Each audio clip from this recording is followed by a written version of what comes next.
എല്ലാവർക്കും നമസ്കാരം. സ്പിരിച്വാലിറ്റി 1111 എന്ന എൻ്റെ യൂട്യൂബ് ചാനലിലേക്ക് എല്ലാവർക്കും സ്വാഗതം. ഇന്ന് ഞാൻ മറ്റൊരു പവർഫുൾ ടെക്നിക്കായിട്ടാണ് ഞാൻ ഇന്ന് വന്നിരിക്കുന്നത്. അതായത് നമുക്ക് മാനിഫെസ്റ്റേഷൻ ചെയ്യുമ്പോൾ, ലോ ഓഫ് അട്രാക്ഷൻ ചെയ്യുമ്പോൾ ചില സ്പെഷ്യൽ ഡേയ്സ് ഉണ്ട്. ചില സ്പെഷ്യൽ ഡേയ്സിൽ ചെയ്യേണ്ട കുറച്ച് മാനിഫെസ്റ്റേഷൻ ടെക്നിക്സ് ഉണ്ട്. അതിൽ ഒരെണ്ണമാണ് ഫുൾ മൂൺ, അതായത് പൗർണമിയുടെ അന്ന് നമ്മൾ ചെയ്യുന്ന എല്ലാ മാനിഫെസ്റ്റേഷൻ ടെക്നിക്സിനും ഡബിൾ ഇരട്ടി പവറാണ്. ഇപ്പോൾ നിങ്ങൾ എന്ത് മാനിഫെസ്റ്റേഷൻ ടെക്നിക്ക് ആയിക്കോട്ടെ, ഇപ്പോൾ നിങ്ങൾ 11:11 അന്ന് സ്റ്റാർട്ട് ചെയ്താലും, അതുപോലെ തന്നെ 555 ടെക്നിക്ക് അന്ന് സ്റ്റാർട്ട് ചെയ്താലും, എന്ത് ടെക്നിക്ക് നിങ്ങൾ സ്റ്റാർട്ട് ചെയ്താലും ആ ഡേയുടെ അന്ന് തുടങ്ങുന്ന മാനിഫെസ്റ്റേഷന് ഒരുപാട് പവറുണ്ട്. അത് എന്താ പറയുക, ഡബിൾ എക്സിലാണ് നിങ്ങൾക്ക് റിസൾട്ട് കിട്ടുക. ചിലപ്പോൾ നിങ്ങൾ ഒരു പൈസ അട്രാക്റ്റ് ചെയ്യാൻ വേണ്ടിയിട്ടുള്ള മാനിഫെസ്റ്റേഷൻ ടെക്നിക്കായിരിക്കും നിങ്ങൾ ചെയ്യുന്നുണ്ടാവുക. നിങ്ങൾ ഒരു 5000 രൂപയാണ് നിങ്ങൾ വിചാരിച്ചതെന്നുണ്ടെങ്കിൽ 20,000 രൂപ നിങ്ങളുടെ കയ്യിലേക്ക് വരും. അതാണ് ആ ഒരു ടെക്നിക്കിൻ്റെ ഒരു സ്പെഷ്യാലിറ്റി എന്ന് പറയുന്നത്. അപ്പോൾ നമ്മൾ ഈ ഫുൾ മൂൺ അന്ന് ചെയ്യേണ്ട ഒരു മാനിഫെസ്റ്റേഷൻ ടെക്നിക്കിനെ പറ്റിയിട്ടാണ് ഞാൻ നിങ്ങൾക്ക് പറഞ്ഞു തരുന്നത്.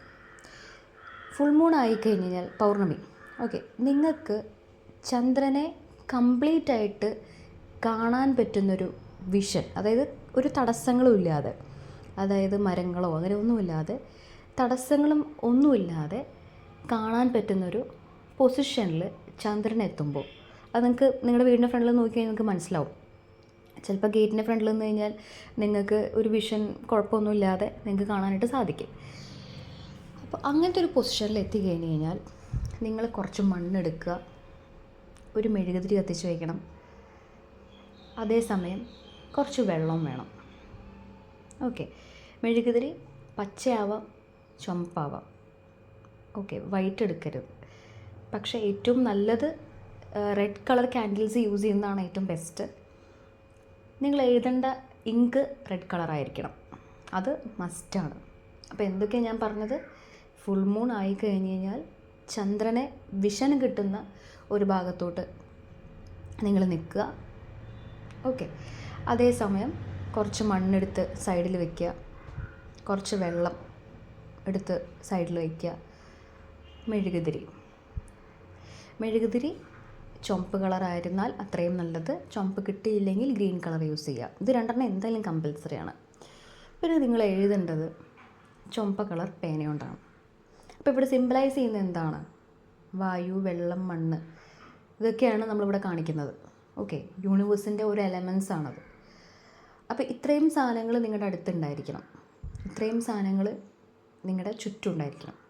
ഇപ്പം ഞാൻ ഈ ടെക്നിക്ക് ചെയ്യാറ് എങ്ങനെയാണെന്ന് വെച്ച് കഴിഞ്ഞാൽ, വിഷൻ എനിക്ക് കറക്റ്റ് കിട്ടുമ്പോൾ എൻ്റെ കിണറിൻ്റെ അവിടെ, കിണറിൻ്റെ മുകളിൽ വെച്ചിട്ടാണ് ഞാനത് ചെയ്യുന്നത്. കിണറിൽ ചടിയിൽ വെള്ളം ഉണ്ടാവും, കുറച്ച് മണ്ണെടുത്ത് സൈഡിൽ വയ്ക്കും, മെഴുകുതിരി കത്തിച്ച് കിണർമ വയ്ക്കും. അപ്പോൾ വെള്ളത്തിന് വെള്ളമായി, എന്താ പറയുക, ഫയറിന് ഫയറായി, മണ്ണിന് മണ്ണായി, കറക്റ്റ് നമുക്ക് ചന്ദ്രനെ കാണുകയും ചെയ്യാം. അങ്ങനെയാണ് ഞാൻ ചെയ്യുന്നത്. നിങ്ങൾക്ക് വേണമെങ്കിൽ കപ്പിൽ വെള്ളം എടുക്കാം കേട്ടോ, അല്ലെങ്കിൽ കുറച്ച് മണ്ണ് കുറച്ച് ചിരട്ടയിലോ അല്ലെങ്കിൽ എങ്ങനെയെങ്കിലും സൈഡിൽ കൊണ്ട് നിങ്ങൾക്ക് വയ്ക്കാം.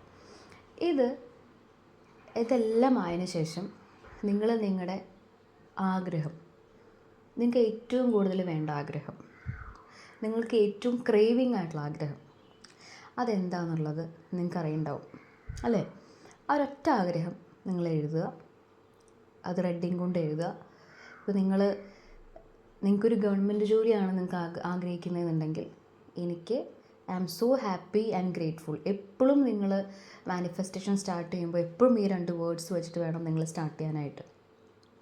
I am so happy and I am so grateful that I have got ഇന്ന ജോലി.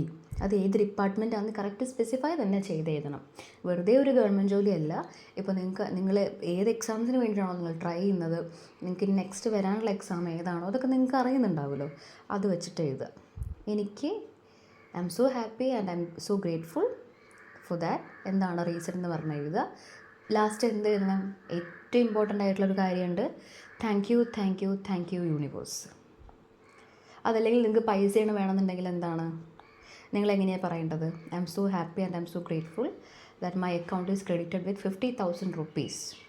Thank you universe. ഇത് നിങ്ങൾ എഴുതേണ്ടത് 3 തവണ എഴുതാം, 9 തവണ എഴുതാം, 11 തവണ എഴുതാം, 21 തവണ എഴുതാം. ഓക്കെ, ആ ഒരു ഇതിൽ നിങ്ങൾക്ക് എഴുതാം. നല്ലോണം പ്രാർത്ഥിച്ചിട്ട് അത് ഫോൾഡ് ചെയ്ത് നിങ്ങൾ ഒരു 11 ഡേയ്സ് നിങ്ങളുടെ തലോണയുടെ അടിയിലോ അല്ലെങ്കിൽ എന്തിൽ പേഴ്സിലോ, ഓക്കെ, അത് വേറെ ആരെയും നിങ്ങൾ കാണിക്കരുത്, സീക്രട്ടാണ്. നിങ്ങളുടെ ഡ്രീംസ്, നിങ്ങളുടെ ആഗ്രഹം, നിങ്ങളുടെ ഗോള് ഒരിക്കലും വേറെ ആളെ അറിയിക്കരുത്. ഒന്നില്ലെങ്കിൽ അത് നിങ്ങൾക്ക് തലോണടിയിൽ വെക്കാം. തലോണടിയിൽ വെക്കുമ്പോൾ അത് പെട്ടെന്ന് എല്ലാവർക്കും കാണാൻ പറ്റുന്നൊരു സ്ഥലമാണെങ്കിൽ പേഴ്സിൻ്റെ ഉള്ളിലോ വേറെ എവിടെയെങ്കിലുമൊക്കെ ഒന്ന് ഇതാക്കി വെക്കുക. 21 ഡേ കഴിഞ്ഞിട്ട് 22nd ഡേ, 22ാമത്തെ ദിവസം അത് ബേൺ ചെയ്ത് ഓസ്മോസിലേക്ക് വിടും, എൻവിയോൺമെൻറ്റിലേക്ക് വിടും, പറത്തി വിടും. അതിനി ബാക്കി യൂണിവേഴ്സ് നോക്കിക്കോളും. ഇത് എങ്ങനെ, എപ്പോൾ, എന്ത് എന്നുള്ള കുറേ ക്വസ്റ്റ്യൻസ് നിങ്ങളുടെ മനസ്സിലുണ്ടാവും. ഈ വക കാര്യങ്ങളൊന്നും നിങ്ങൾ ആലോചിക്കേണ്ട. അത് ജസ്റ്റ് ലീവ് ഇറ്റ്, യൂണിവേഴ്സിന് വിടുക. അത് കറക്റ്റ് ആ സമയമാകുമ്പോൾ നിങ്ങൾക്ക് അതിനുള്ള എല്ലാ ചാൻസസും, നിങ്ങൾക്ക് അതിനുള്ള എല്ലാ സിറ്റുവേഷൻസും ഒത്തുവരും. ഓക്കെ, അപ്പോൾ ഇനി വരുന്ന ഫുൾ മൂണിന് ഇതെന്തായാലും ട്രൈ ചെയ്ത് നോക്കുക. ഏറ്റവും ചെറിയ ചെറിയ ആഗ്രഹം വെച്ച് സ്റ്റാർട്ട് ചെയ്ത് കഴിഞ്ഞാൽ നിങ്ങൾക്കൊരു ബിലീഫ് ഉണ്ടായിരിക്കും, ഓക്കെ ഇത് സത്യമാണ്. അതല്ലെങ്കിൽ അങ്ങനത്തെ കുറച്ച് ചെറിയ ആഗ്രഹങ്ങൾ വെച്ച് സ്റ്റാർട്ട് ചെയ്യുന്നതായിരിക്കും ഏറ്റവും നല്ലത് ആദ്യം. അതായത് ഇപ്പോൾ ജോലി പോലത്തുള്ള കാര്യങ്ങൾ. പിന്നെ ഒരു കാര്യം കൂടി ഞാൻ പറയട്ടെ, ജോലി എന്ന് പറഞ്ഞൊരു മാനിഫെസ്റ്റേഷന് വേണ്ടിയിട്ട് നിങ്ങൾ വർക്ക് ചെയ്യുകയാണെങ്കിൽ, നിങ്ങൾ ആ മാനിഫെസ്റ്റേഷൻ ടെക്നിക്ക് നിങ്ങൾ പ്രാക്ടീസ് ചെയ്യുകയാണെങ്കിൽ അതേസമയം നിങ്ങളും വർക്ക് ചെയ്യണം. അതല്ല, ഞാൻ പഠിക്കാൻ വേണ്ടിയിട്ട്, അതായത് ഞാൻ ജോലി കിട്ടാൻ വേണ്ടി ഞാൻ മാനിഫെസ്റ്റേഷൻ ടെക്നിക്ക് ചെയ്തിട്ടുണ്ട്, ഇനിയിപ്പോൾ എനിക്കൊന്നും പഠിക്കണ്ട എന്ന് പറഞ്ഞ് കയ്യും കെട്ടി ഇരിക്കുകയല്ല വേണ്ടത്. നിങ്ങളുടെ സിലബസ് ഇപ്പോൾ PSC ആണെങ്കിലും SSC ആണെങ്കിലും UPSC ആണെങ്കിലും നിങ്ങളുടെ സിലബസ് നിങ്ങൾ പഠിക്കുക, നിങ്ങൾ ചെയ്യേണ്ടത് നിങ്ങൾ ചെയ്യുക, നിങ്ങൾ വർക്ക് ചെയ്യേണ്ടത് നിങ്ങൾ വർക്ക് ചെയ്ത് കഴിഞ്ഞ് കഴിഞ്ഞാൽ the rest universe will take care of it. Okay, അപ്പോൾ ഈ വീഡിയോ ഇഷ്ടമായി കഴിഞ്ഞ് കഴിഞ്ഞാൽ ലൈക്ക് ചെയ്യുക, ഷെയർ ചെയ്യുക, സബ്സ്ക്രൈബ് ചെയ്യുക. Thank you so much.